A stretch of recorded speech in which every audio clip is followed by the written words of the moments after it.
Welcome to the No Name Podcast, episode 56. Hopefully, you guys have been keeping up with us. We're in John chapter 11. Getting into Lazarus and the rising, which honestly is quite full of a lot of things there. Oh, man, yeah. Again, it's been a few weeks, I think a couple weeks. We had our Mother's Day episode. I think that was the last one. And then we were in John 10 before that. Yeah. So hopefully you guys got to enjoy the Mother's Day episode. I did see in the comments someone was asking for prayer. Let's keep praying for each other. I think that's one thing we want to make sure, like whether it's the podcast, the No Name Podcast, or if you're coming to the church. Yeah, anything. Like this is a place we want to be with you guys to help you pray.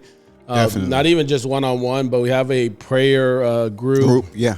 That we can send it to. But even here at church, if you ever need prayer when you're at our church visiting, you can always go up to the altar and someone will pray for you. I think sometimes we get so formal that we feel like we have to wait for a altar call or someone to open the altar, but the altar is always open if you want to go up and pray. Yeah.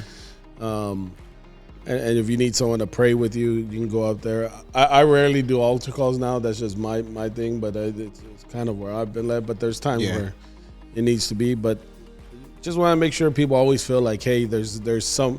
I think that's one of the things that's why I think churches is important, because it's about the community and building that community around you and having that help there when you're going through tough times and things like that.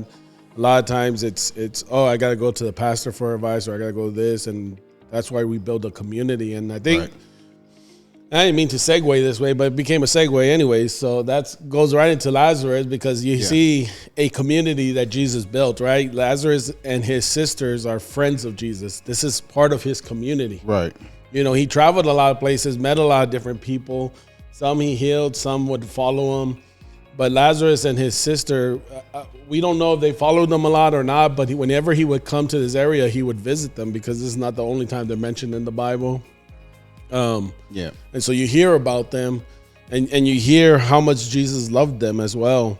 So because it even opens up talking about how it was Mary who anointed the Lord with fragrant oil and wiped his feet. So they're referencing somebody here who has already been mentioned before, and you hear of Mary and Martha several times where Jesus comes and I always get them confused. One of them's working and one of them's not. So Jesus had a community that he came to. These were his friends. Like, yes, he would teach and be with them, but he was there. And I felt like he was encouraged by them as well when he was there with them, because we forget sometimes Jesus was both God and human. And one of the things, whether you're a God or you're human, you want community, right? God created us to be in a relationship with him, to have that community. In the same way, he instilled that in us, and that's why you see us wanting to be in marriages, wanting to have friend groups, wanting to be part of something. There's something in us. So most of us know the story of Lazarus, and I found a lot of interesting things in here, but I don't know if we want to start from the top, or if you don't know the story of Lazarus, it's a very famous story. Yeah. Definitely encourage you to, but read the whole chapter. A lot of times people, there's so many gems in it. And don't just focus on the miracle part. That's a big piece of it.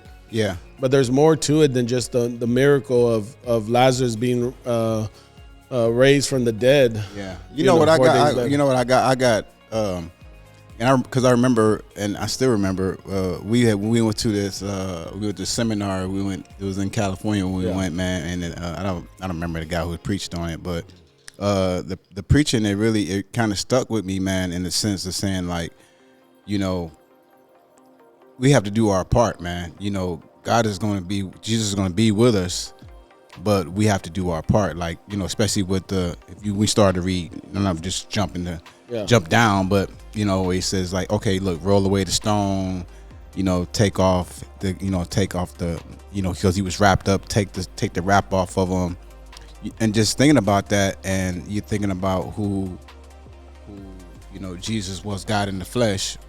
I mean, you know, even when they told him that, you know, Lazarus was sick, you know, he could have just, you know what I mean? And he could have just been healed right then and there, you know, but no. So that's the thing that I got the most out of it, was like, hey, you know what? We have to do our part too, you know.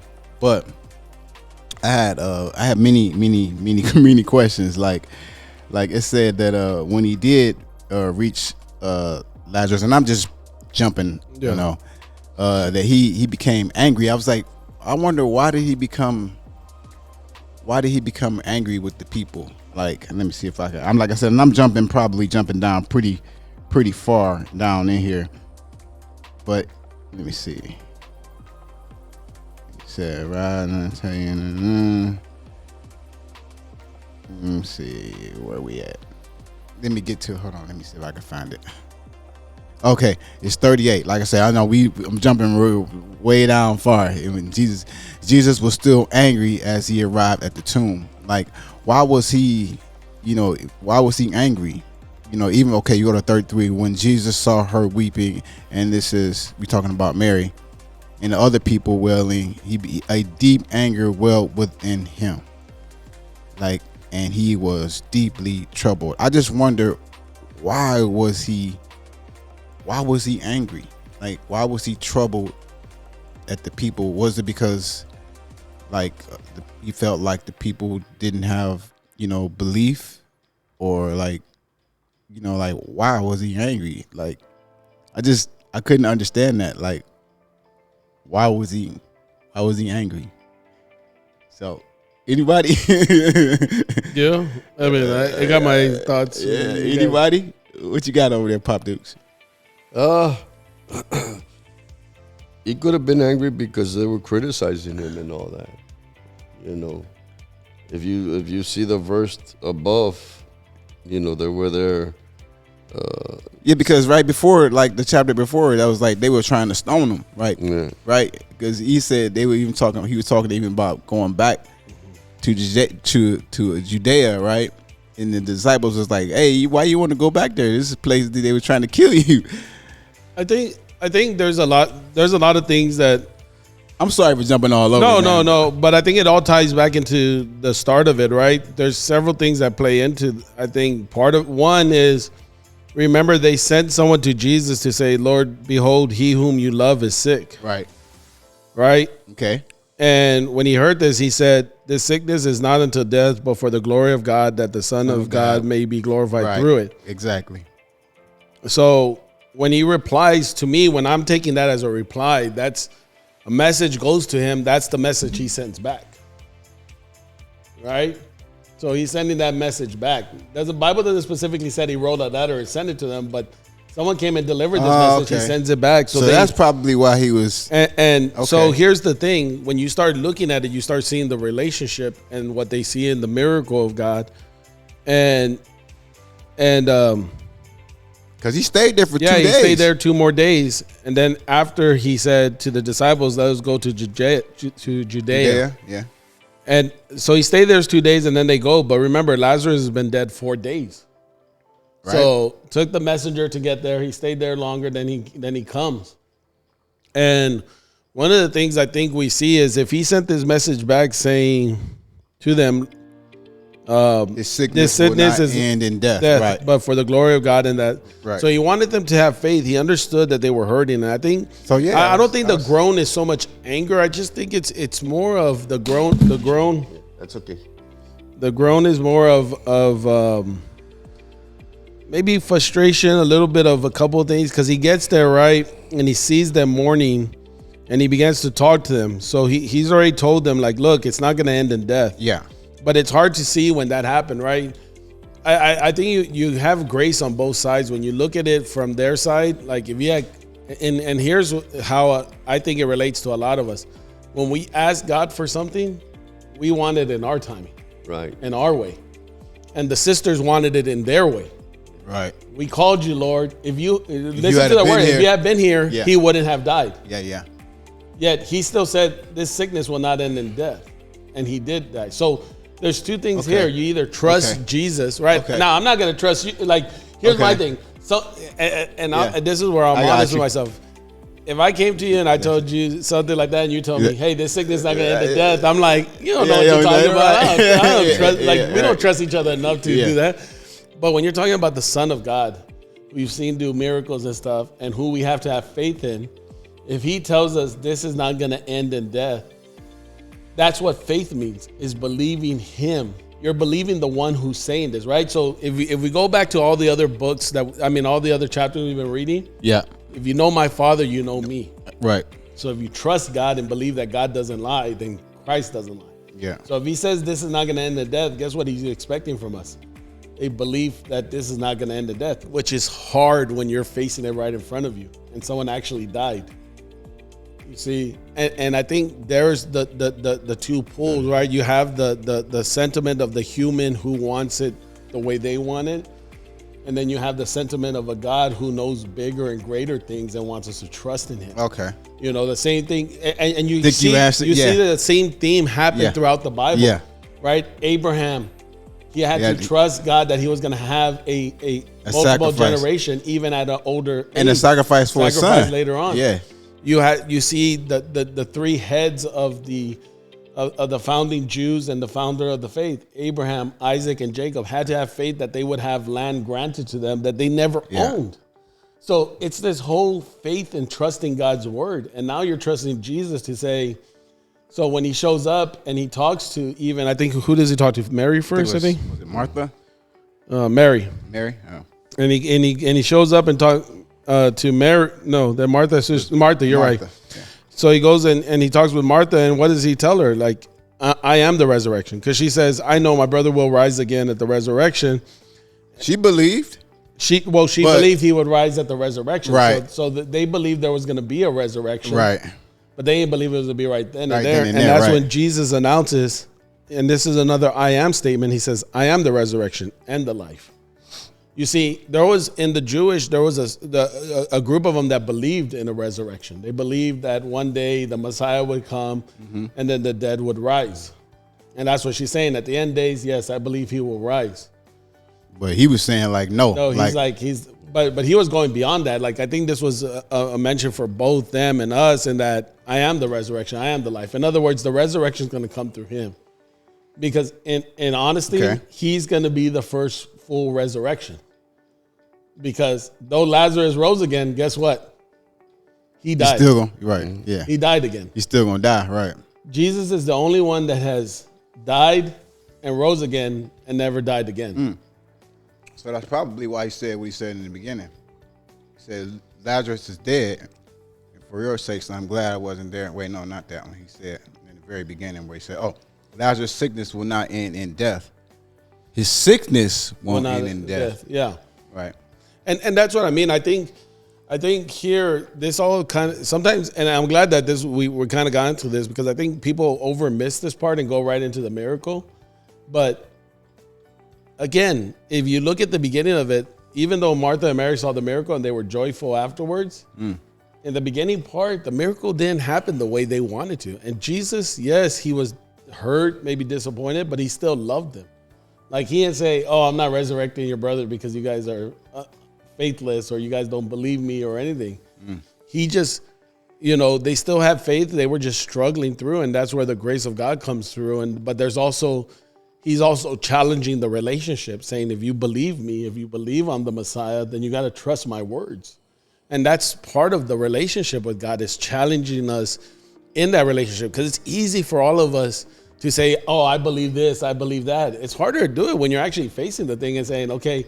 Definitely. God's saying, okay.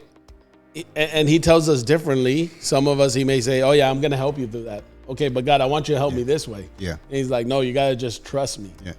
And it's a challenge to us even today in our relationship. I think that's the way God deals with us. It was just like for you, Pop Dukes, when you felt like God told you you need to quit your job. Yeah. And you had a really good job. You know what I mean? Yeah. And but you were obedient to what God told you. You have enough faith and belief in Him to take care of your. It's kind of the same. And the thing is that it didn't happen right away. Right? The help and all that. It took time. Yeah. But I had to trust that that's what God told me to do. Yeah. Because there were more people that thought I was insane, than people that thought that I was doing the right thing, I remember when I quit and all that, I went to the food stamps. I was all pumped up, man. They're gonna give me the food stamps right then and there. I'm gonna walk out with food stamps to eat and all that, and we sit there, and he's checking my application, and he said, "Sir, were you fired or did you quit?" I said, "Well, I quit." Yeah. He said, "Okay," and he saw the phone number of Southwest General, so he calls over there and talked, I guess, to whoever, right? Yeah, and tells them. They probably was like, "Well, we got your job. You need to still come back." Them, basically, yeah. And then they told them, "Yeah, we were just gonna give them a raise of $2, and you didn't hear that at that time, $2 raise." Oh wow! And he looks at me. He says, "Young man, what you gotta do? Don't be lazy. Go back to work. I'm denying you food stamps." You know. But look, it's I good went that home you all discouraged. Yeah. I said, "Man, how are we gonna do it?" But God would use people. Like we lived at that time. We were living behind Jimmy's parents' house. Yeah, Jimmy Andrade's house. Mm-hmm. And they knew what the struggles. The first miracle, man, they almost gave me a whole year rent free, not to pay rent there. I was paying rent. Yeah. And then almost every other day they would bring us food. Oh, we have so much left over. I knew they would make more for us. They didn't want to just say it. Yeah. And they would bring us food for me and Fidelia to eat and all that. You see, so. But it's good that you were, you were obedient to what. But sometimes you felt, you think that God's gonna make it easy road. Yeah, it's like I said, like God could have easily, he could have just like snapped his finger, and Jesus could have said, "All right, you worried about him being sick? Yeah, he ain't sick no more now. Leave me alone." Because in the version that I have, it says that Jesus was more deeply moved. 38. That's the New King James Version. That's what it says on mine. Jesus was more deeply moved, came to the tomb. Mm-hmm. It was a cave with a stone laid across the entrance. And yours says that he was angry, right? Yes. Yeah. This is NLT. Yeah, he could have, his anger could have been because, like I said, he wanted them to trust God. Because even before he came to this world, God was already doing miracles. Right. Even though Jesus was walking. Yeah. So they could have trusted God, and that's what he was telling them too. Believe. Yeah. Why don't you believe in God? Yeah, I think Tony was right. Yeah. Right. And they could have, but what did they say? That they were waiting for him. Yeah. If he had shown up, his brother wouldn't have died. And that's the thing that, one, he got sick, for whatever reason he got sick, and he died. And Jesus resurrected him. But it wasn't his time to leave, because Tony's right where Christ is the only one that died and resurrected, Yeah. He's the only one. Because he's right. Lazarus still died in the end anyway. Yeah. So, but the sisters were upset, I don't know if both of them were or just one of them, because I think one of them ran to him. Because I think they still wanted to stone them, right? What? On verse 8. A short time while ago, the Jews there tried to stone you, and yet you are going back. Yeah, right. They've been trying to stone him for a while. Because Jesus earlier on in the chapters we read had started he's finally making claims that he's the Messiah. Right. And then I like 9 and 10 where it says, Jesus answered, are there not 12 hours of daylight? Anyone who walks in the daytime will not stumble, for they see by this world's light. It is when a person walks at night that they stumble, for they have no light. You see. So could you make a correlation to that? Like saying that, like if you walk with Jesus, right? You know what I mean. You walk in the light of Jesus. He's the light of the world, right? Right. And if you try to walk without him, you're gonna walk in darkness. Yeah. You're gonna stumble. That's the problem with a lot of us. I'm including myself. Most of us, when everything's going fine, our relationship with God starts, slowing down. Mm-hmm. So we start depending more on ourselves than on Christ. And once you do that, you're gonna walk in the darkness. And that's where a lot of people have made their mistakes because they're not depending on God. Because you gotta remember, everything we have in life, everything is because of God. God's blessing. Can agree with that. And once you realize that you know that God is the one blessing you, giving you the strength, giving you the wisdom, everything, that's walking in light because you know it is God. Yep. The moment you start thinking it's you and you get away from God, you're going to walk in darkness. Yeah. And sooner or later, you're going to stumble. You see, that's why you see a lot of people that, they not leave the church, leave the relationship with Christ. Because a church is just a building and people coming together, which is important. Yeah, but your relationship with Christ, once you leave that, you're going to start walking in darkness again. And that's where you see a lot of people stumble and, start struggling and all that because, I think, because that light ain't there. I think, I definitely think that. I mean, I think it correlates back to, again, you have to look at the overall theme Jesus has been talking about. And the thing is, he keeps telling them, if you knew my Father, you would know me. And Jesus says that he would be a stumbling block. I think Paul may call it that. And that's the thing. So like in the light, like if you're in the light, you have a relationship with him or you have a relationship with God, then you recognize who Jesus is and you recognize all that he's about. The same way if you have a relationship with Christ, you understand who God is. Okay. When you don't, well, Jesus and everything become a stumbling block. You see, when you don't have a relationship with God and you're not seeing through the light, then the things that shouldn't be a stumbling block, that's why they call the cross an offense. Jesus calls himself a stumbling block to those. I think it was him, and I think Paul echoes it. Because again, he was a challenge to their thought process. They thought they could earn it through their works. Yeah.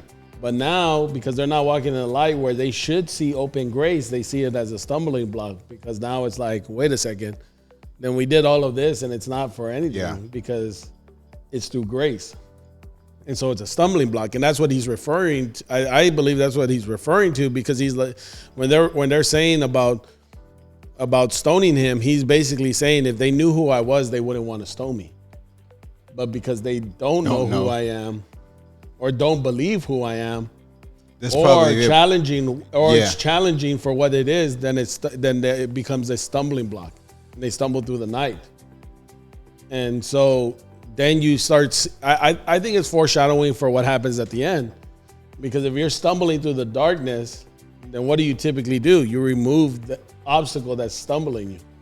And if you jump towards the end, you see the other piece here, I think Jesus groaned inside of him. I think it was a mixture of things. I think it was the sadness. I don't think it's one thing. Like it's like with us. I think sometimes we try to make it a single point, but you can be happy, sad, angry all at the same time at one event. And Jesus could have been a mixture of both, of his sadness for his friends because he sees how they're hurting, maybe even the sadness of the reality that Lazarus is dead. Yeah. And even though he knows he's gonna come back, there's the human part of him that knows Lazarus is dead, and whatever Lazarus, I don't know what happens in death. I don't know. I don't know if he saw anything. He just asleep. None of us know. Right. And I'll correlate this back because there's something interesting in church history, I guess church lore, if you would call it. I'll come back to with Lazarus on it. But you see that, and then you see, and then you have to understand, Lazarus and them lived in a community. They were still Jewish. There was no Christian and Jew. It was Jesus was a Jew who was the Messiah, and he had followers.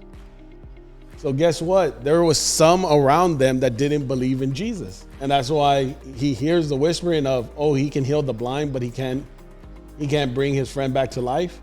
Because guess what? He does this miracle and someone goes and tells the Pharisees, because then they have a council at the end. Mm-hmm. And those that go and tell them, they ain't going to tell them because they believed. Mm-hmm. They went and told them because they didn't believe. And they're like, what's going on here? You need to explain this to us. Because this man that you guys keep saying is filled with the devil or is this or that, or you're trying to stone him, is now doing this miracle. Miracles. We don't believe because it's an obstacle to them. Again, some of these people that are at the thing are stumbling in the darkness. And like the disciples wanted to stop them from going, because if in the scripture where he tells them, about Lazarus, he tells, where is it? Then he said, but Rabbi, when he tells him he wants to go back to see his friend, he said, but Rabbi, they said a short while ago, the Jews there tried to stone you, and yet you are going back. They said, why are we going? They try to stone you there. Now you want to go back. Yeah. And then he reminds them, he said on verse 11, after he had said this, he went on to tell them, our friend Lazarus has fallen asleep, but I am going there to wake him up. Yeah. But he said our friend. That means he was friends of all the disciples too. But yet they didn't want to go back, because they were afraid that if they stoned Jesus, they know they were going to be stoned too because they were with him. Yeah.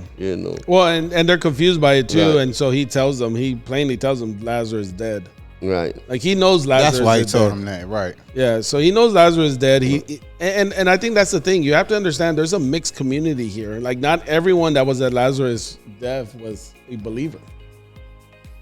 They lived in a community, and that whole community, they were still Jewish. Like there was no Christian church. Like when you look at the church doesn't start until Acts. Jesus just has followers. Not everyone that was in those cities were believers of Jesus. Lazarus and his sisters were, but doesn't mean the rest of the community believed. They saw Jesus as an obstacle. They saw them as being a blasphemous. And so you go through this, and that's what I'm saying, because you see Lazarus. I mean, we can go through the whole thing of Lazarus being dead 4 days and then he rises. But I think for me, what I was really looking at was what happened afterwards. I mean, some of those people there didn't believe. And they go and they tell the Pharisees, and I think that's sometimes the thing that's going to happen. Like in that scene there, they saw a miracle happen from God. They saw a man who they knew was dead for 4 days walk out alive. By Jesus calling him, not him. It wasn't a random, it wasn't he randomly woke up. Called his name. And if you... He said, Lazarus, come out. And if you look at it, this is in public. All the other ones, no one's really known yet. Because remember, there's other stories when you look at it where Jesus goes, he's healed the blind and this, but there's been a little girl that was dead that he rose, that he rose again. Mm-hmm. But if you read that one, and I don't think it's in John, I think it's in one of the other ones. If you read that one, he goes and tells them, don't tell anyone. Mm-hmm. And so he does it in a closed room with only a couple of disciples and their parents. Yeah. And so no one really knows what happened. Like we know because it's written down years later, but at that time frame, now it's public. This is open in the public. Yeah. He calls and Lazarus come forth for a community to see. So there's no way of saying, oh, well, was this or that? Like he's done it right in the open. And that's why I think you see the reaction that you see is, and it's in any of our lives, is sometimes when a miracle, whether it happens to us or in our life, it's going to make us have those two ways. It's either going to push us towards God or it can push us away from God. And we have to realize that it's all in God's timing. Most of the time, if you mainly this chapter, God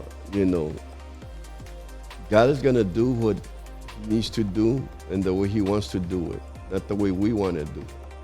Sometimes it'll come in line, but sometimes it's not.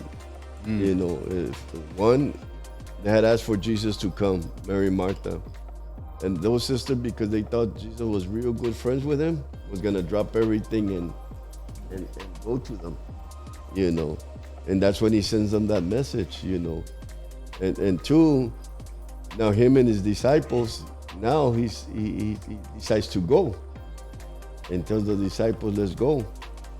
And they try to discourage him from not going, because, they knew they wanted to stone them. Mm-hmm. Because they knew once they saw them with Jesus, they were going to get stoned too. Mm. And Jesus still, and because then in, where was it? Verse 16, it says, then Thomas, also known as Didymus Musa, said to the rest of the disciples, let us also go that we may die with him. In other words, hey, we're going into a death trap. We're going to die because they're going to stone us. So let's just go and die with Lazarus. Yeah, well, he tells the disciples, they're getting discouraged. In Christianity, there's times you are going to get discouraged. There's times that it doesn't work out the way you want it to work out, especially when you've been battling for years and in your spiritual life, in your ministry, your family and all that. Sometimes things don't don't work out the way you really thought they were going to work out after so many years and all that, you know. But if and going back to the light and darkness, I believe when you have a relationship with God, God will show you the light and show you what you need to do. But when you don't depend on Him, you're going to go through that darkness, and there are going to be stumbling blocks there, you know, that you cannot see because Christ is not the light. See? Because the Bible says that wherever there's light, darkness go away. You know, darkness go away. You know, and here Jesus is trying to tell them, you need to believe, you need to trust. You know, Christianity is about faith. You know, having faith. Even because I wasn't there, you guys should have had faith and prayed for Lazarus too. You know? Yeah, but I think the one clarity for me I would drive on is that a lot of times when people say that, they think that Christ is going to remove the stumbling block. Right, and He's not. He's not going to remove the stumbling block. The stumbling blocks are there because I think the stumbling block, if you look at it, the way it's used in this example and what it's used for is the reality of what's going on. And I think it goes back to the law and several things. Like God's not going to remove all our desires. He's not going to remove all of our all of the law. He fulfills the law, but He teaches us how to deal with it. When you're in the dark, you can't deal with the stumbling block. Because I go back again, Jesus refers to Himself as a stumbling block, I believe, and then Paul calls Him a stumbling block. Like this was the cornerstone and a stumbling block to others. And it's because of that right there, is because if you're in the light, you see it. And it's not that Jesus goes and that's the problem. I think sometimes we go and we think, okay, here's my problem. God's going to remove it out of my way. Like He's going to take all of this out. No, sometimes He's going to be there. And all He's going to do is say, okay, there's a stumbling block. How do we get through it? Do we go around it? Do we go over it? How are we going to get through this? And Christ is there to help us to get through it. Like a lot of times, you know, sometimes there is those instant miracles that you're addicted to something, or you're going through something, and God may help take some things away. But then there's some things where God's not going to take away. He's not going to take away some of the scars and the hurt and the issues, but He's going to help you through it. Yeah, and He's going to show you that light.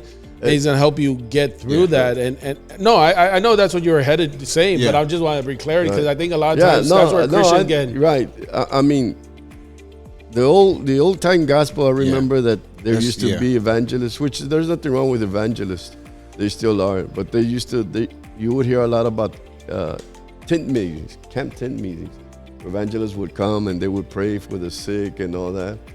And, you know, sometimes God would do the healing, and sometimes, you know, they would promise too many things that it weren't going to happen, you know, because that's one thing that we do wrong. We always want to concentrate on the miracles, the big miracles, you know.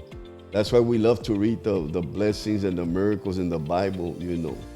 But we don't like to read their struggles, how they all went through struggles, you see. Like Abraham, before he became the father of faith, he had a struggle, you know. He wasn't just named father of faith right away, you know. At that time in the Bible, he was Abram, you know, until he became the father of faith. His name was changed to Abraham, you know. But Abraham went through his struggles. He went through his doubts. Remember one time they were going to go down to the city, and he told his wife, you know what?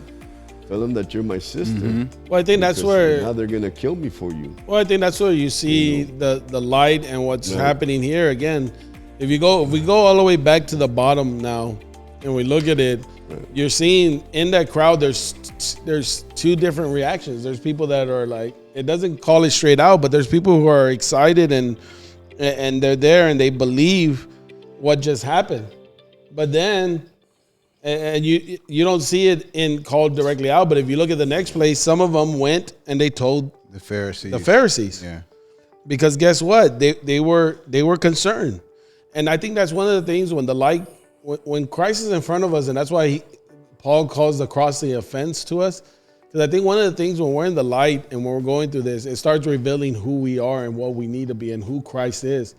And there's two reactions. You either embrace it or you run away from it. seeing Christ for who he truly is causes us to see who we truly are. Sometimes we're not ready to accept that, and so we run away from it. And if you look, the Pharisees run away. You would think here, by now, they would have known that there was a Messiah, and instead they're like, we need to kill this guy.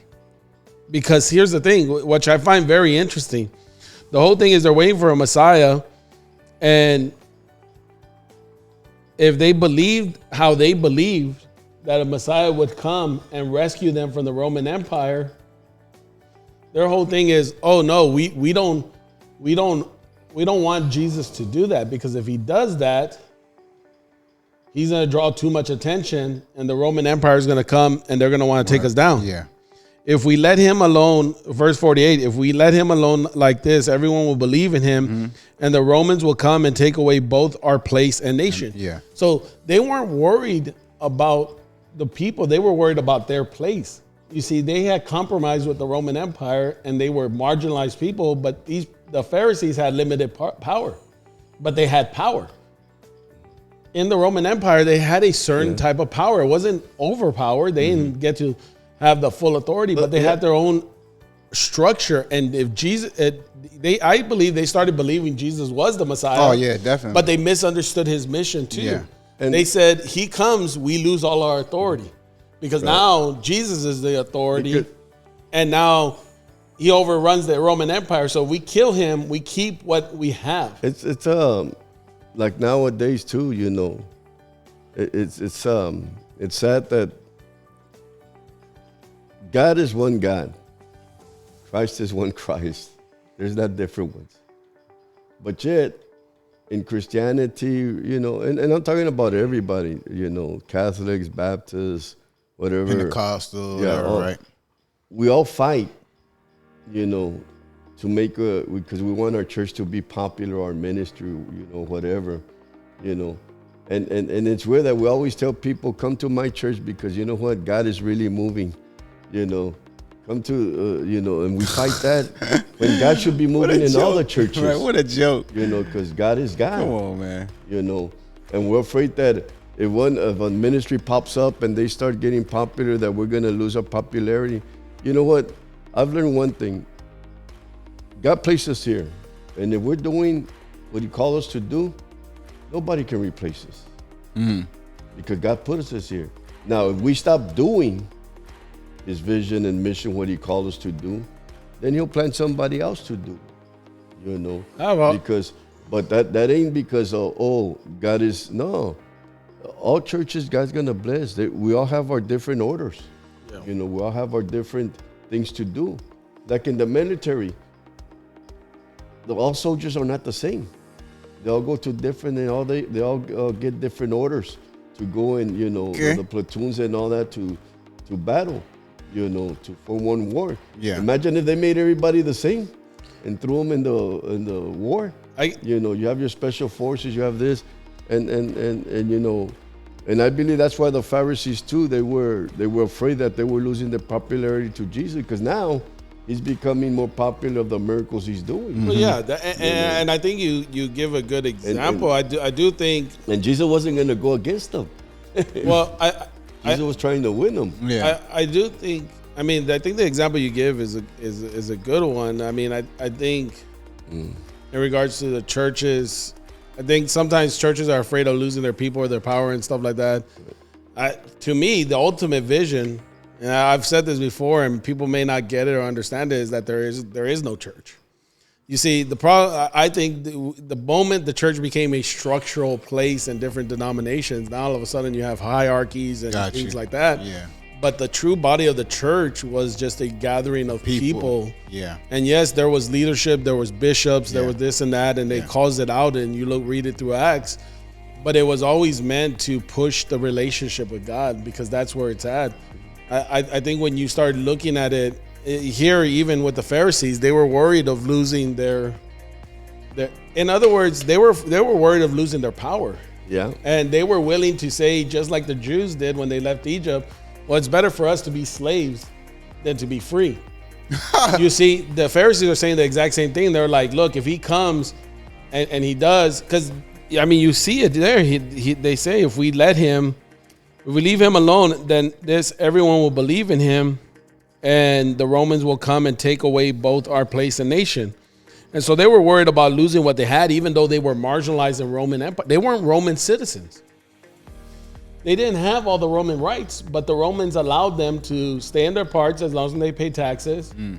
And the Pharisees were allowed to rule over the people because that was their hierarchy at the time, as long as it didn't interfere with Rome, as long as they were willing to bow down to Caesar. And the Pharisees were willing to live in that marginalized place. And that's no different than us today, not going beyond the church structure of that, but just in sin and society. We'd rather be marginalized by sin than free under Christ. That's why when you start going into it later and Paul starts talking about being a bond servant and people get, oh, why would I be a bond servant? Why would I be compared to a slave or this and that? Because again, you can be a slave to sin. Like the Pharisees were willing to be slaves. They in essence were slaves to the Roman Empire. They weren't getting whipped or anything, but they were under an oppressive power. Got you. Right. Or to be free under Christ, which you still have a master. God makes it very clear. He's the creator. He's a master, but he wants to have a relationship with us, which is different from our other master. But you see, that's what I mean. When you see a miracle, you see the facts, you see the lights, you react to it two different ways. It's either, you know what, I see the freedom, I see what Christ is, I want that, or I'd rather be marginalized and have the little power I have than to give it up. And that's, to me, is the true thing inside of each of us that we have to face. You see, a lot of times I think people get stuck on focusing on the outer sins of drugs, alcohol, things like that, and all this. But the thing that God always talks about is who's going to be your master. Who inside are you going to be willing to submit to? Is it you're submitting to yourself, and so now you're your own God, or are you submitting to God and allowing him to be God?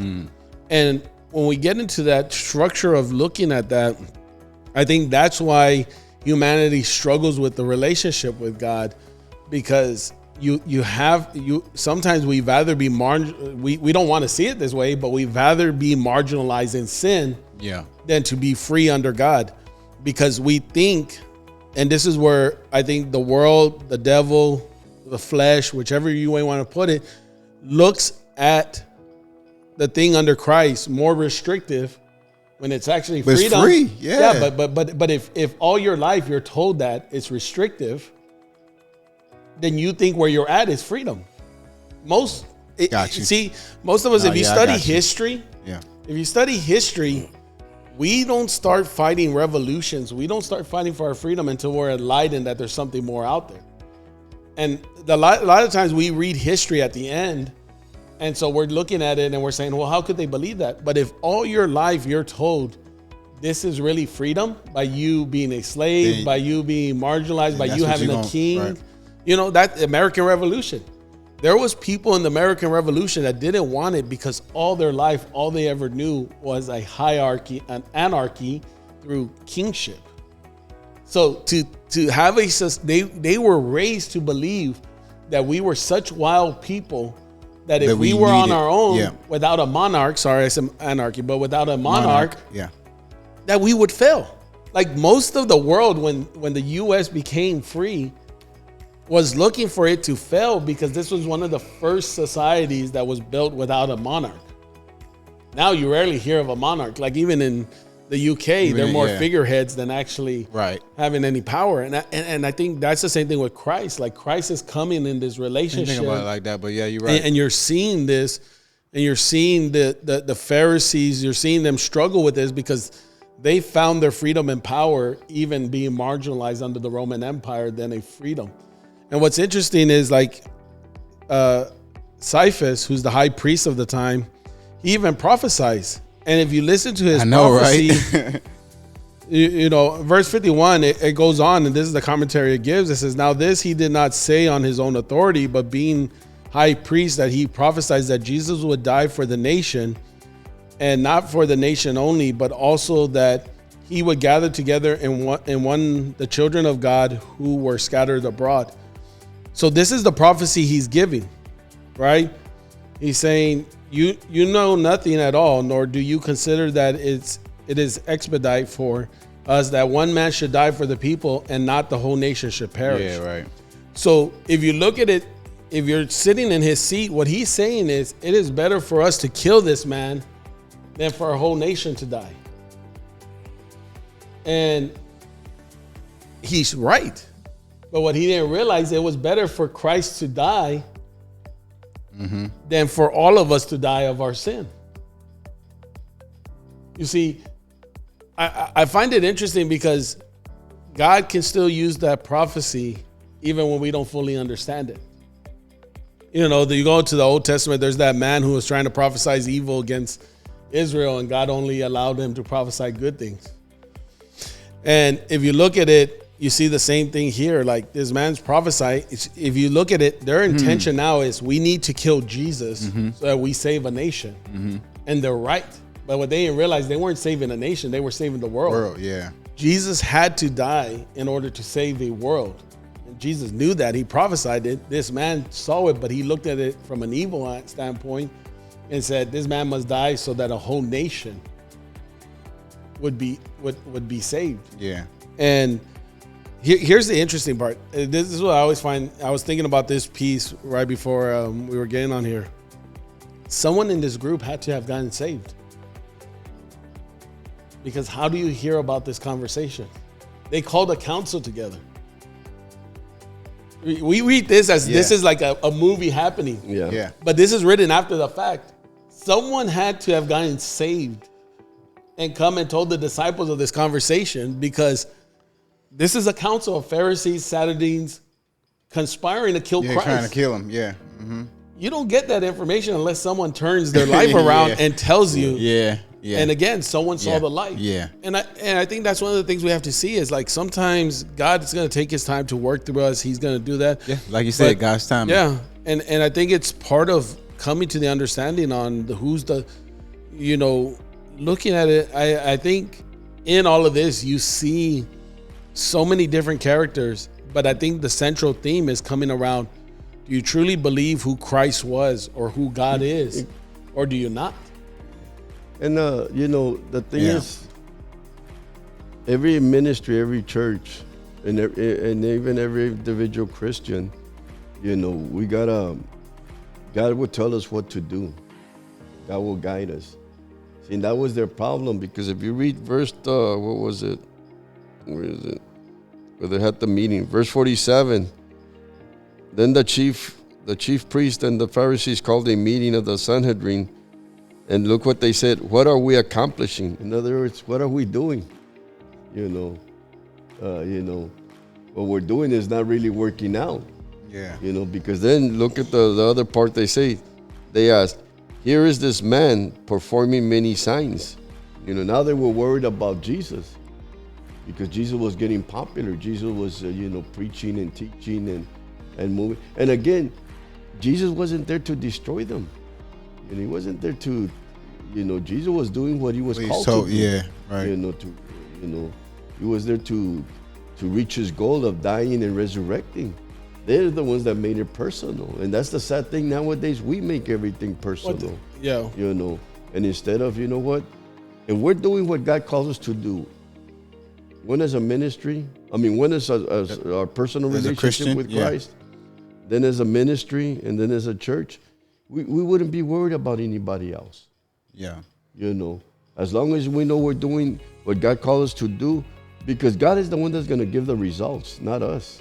God is. I've seen that happen. You can give 1 million flyers, but that doesn't mean you're going to win 1 million people. True. God gives the result. And as long as we know we're doing what we wouldn't be worried about anybody else. But when we're not, that's why we get worried about, about this church, about that and all that. Instead of, hey, we're concentrating on our relationship with God. We're concentrating on what we have to do. One day we have to give an account to Christ. Definitely. Every Christian gonna have to give an account to God. Oh, every person. Then, and every ministry is gonna have to give an account to God for if we did what He called us to do or not.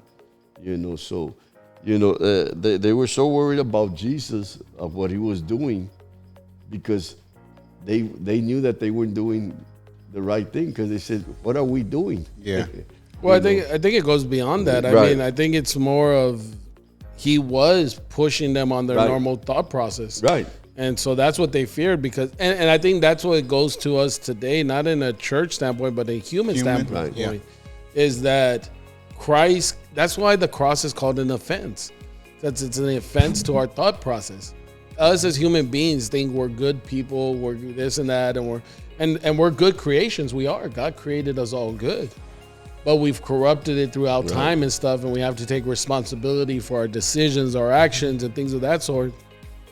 And I think that's why the cross becomes an offense, because it forces us to look at ourselves as we truly are, not as what we think we are. Mm-hmm. And I think that's the same thing here with the Pharisees. When they're looking at it, Christ is causing them to again, they think perfection is by just following the law. And if you follow the law, then you have an authority over someone. And if you have an authority over someone, now you're in power. But the law was never meant to do that. The law was to make us all understand that we have a need for God, because we'll never fulfill it on our own. We're in need of a savior. We're in need of those things. Right. And I think that's where we see the struggle for the Pharisees, because even in their thoughts, their mindset, they're thinking they're doing good by killing Jesus. Right. They're thinking they're saving a nation by killing Jesus, because their thought process is Jesus gets too powerful, the Roman Empire comes and they wipes them all out. Right. And in their thought process, we kill Jesus, we save a nation. Yeah. And what they didn't understand is they're right in a certain sense. They do save a nation, but they actually save a world. But it's because Jesus wanted to go to the cross, not because they were doing it. Like I've always said, God always uses the negative to make a positive. You know, God always turns things around. Yeah. You know, their idea was to get rid of Jesus, you know, like you said, to save the nation, to save them and all that. But God was going to use that for his glory to bring a savior and to cleanse us through the blood of Christ. Well, I think, and I think that's why, like, when he prophesied through it, I don't think he understood what the prophecy was. Like, he's prophesying, and I don't think he fully understood it, and that's part of it. But the prophecy seems like it came from God. It's just a misinterpretation of it. And I think the other piece here, you see after this, Jesus doesn't walk openly. He goes into the wilderness, the city of Ephraim. And if I remember correctly, I think Ephraim is one of the ones where they did not cross over the Jordan. I think they stayed on the other side of the Jordan. So he's going back to where he was in the wilderness there in Ephraim. And when the Israelites came and they came to take the promised land, like they had been on that side of the border for so long. Ephraim, which was one of the sons of Joseph, decided to stay in that area and said, we'll go help you guys fulfill what we said and help you fight all that we need to, but we'd rather stay here. We've already established ourselves. And I think you see Jesus going there and he's spending time there. But again, you see a struggle between the two. I do find it interesting. I said I would come back to this and we can close with this. I was wondering what happened to Lazarus, and I think I don't know if it's in John or one of the other chapters, but you have to understand that through the resurrection of Lazarus, him being alive was a threat to the Pharisees of that time. So they go to try and kill him. And so Lazarus has to leave so that his life can be spared, because he's living proof of God's power. Exactly. Like, it's undeniable. If you see a man who everyone claimed was dead for 4 days, so they're like, no, we need to make sure we kill him because we don't want that to be. And most likely there was a synagogue. There was probably their priest there who had to certify that he was dead. Right. And so you have a miracle here. So he leaves. I think it says that he leaves to Cyprus, which becomes, I think, Athens, which if you read later on, Paul actually travels there. And this is where it gets into Bible lore after that.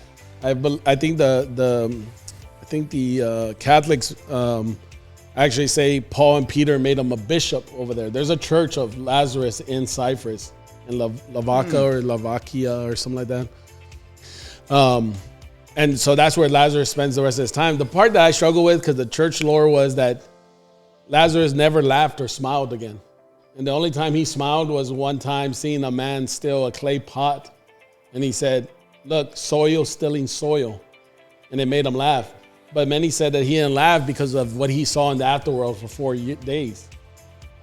But I struggle with that because I'm like, Jesus would not have brought his friend back from the dead to live a miserable life and suffer through that the rest of his life. I don't know what you see in the afterlife because I've never been there. So I have no idea what you see when you die. I don't know if it's a blink of an eye and then time passes by so quickly. Yeah. Or if you're somewhere waiting and you know. But I struggle with that lore because I'm like, why would Jesus bring someone back who's just going to be sad the rest of their life of what he knows is going to happen in the afterlife? Like maybe he hurts for people, but he would still find the joy that God could do something. Like he would have known his son was there. So I always wonder what Lazarus' remaining days were because, I mean, he's the only one that got to experience a somewhat of a resurrection. Yeah. Probably he went to hell. He thought maybe he didn't make it to heaven, and but you would think he would be happy because nowadays you hear about people that have died 5, 10, 15 minutes, and they say they've gone to heaven and saw. And most of them, when they come back, they come all, happy. And well, see, that gets into a whole other thing, right? Because we have no idea, what actually happens to us. But because I think it was a choice. Jesus didn't bring him back to be miserable. Yeah. It was up to Lazarus what he was going to do with the rest of his life once he was back. Yeah. Okay. Well, but that's the church lore is that he was miserable, but no one really knows. We don't really know. It's not written in the Bible. Right, no one knows. You don't hear that much about him anymore. And which I always find interesting because I would have, you would have thought you hear something in Acts and stuff, but again, you got to remember this is real life. So if he's hiding for his life, he's not there. He's not there seeing the church grow. He's probably hearing about it, but he's not there actually physically. Because that was one person. I mean, imagine, and I also think part of it was they would have made him an idol. Yeah. And I because think here's the man that Jesus rose, so he has to have miracles. He has to do this. I mean, it's almost like, and we'll have to cut here. We'll go to you in a second. But though it's almost like when God hid Moses' body. I think part of why he hid Moses' body was the fear of people making him an idol. Right. Yeah. I just believe that it's like us nowadays. There's Christians that they get saved and they live a miserable Christian life.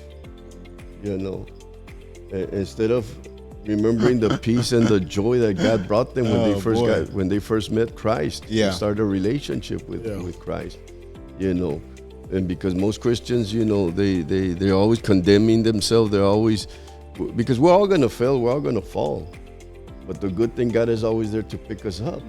We're always gonna go through life. I tell people, God does not promise to take away your problems or your circumstances or whatever's in the future. He promised to be with you. Yeah, just like those stumbling blocks. And that's why, when he resurrects us from sin and brings us into a new life with him, which is called born again, we're supposed to enjoy our Christian life no matter what. Life ain't gonna turn out like I tell people. My Christian life probably hasn't turned out the way I wanted it to turn out. But you know what? God is in control. And that's all I can trust. As long as I give it 100%, whatever happens, he's in control, not me. My relationship should be the most important with him, and helping others. But that's it. All right. Well, that's chapter 11, Lazarus rising from the dead. Definitely suggest you guys read it all and get it. Hit the like and subscribe button, and we'll be back with chapter 12. Yep.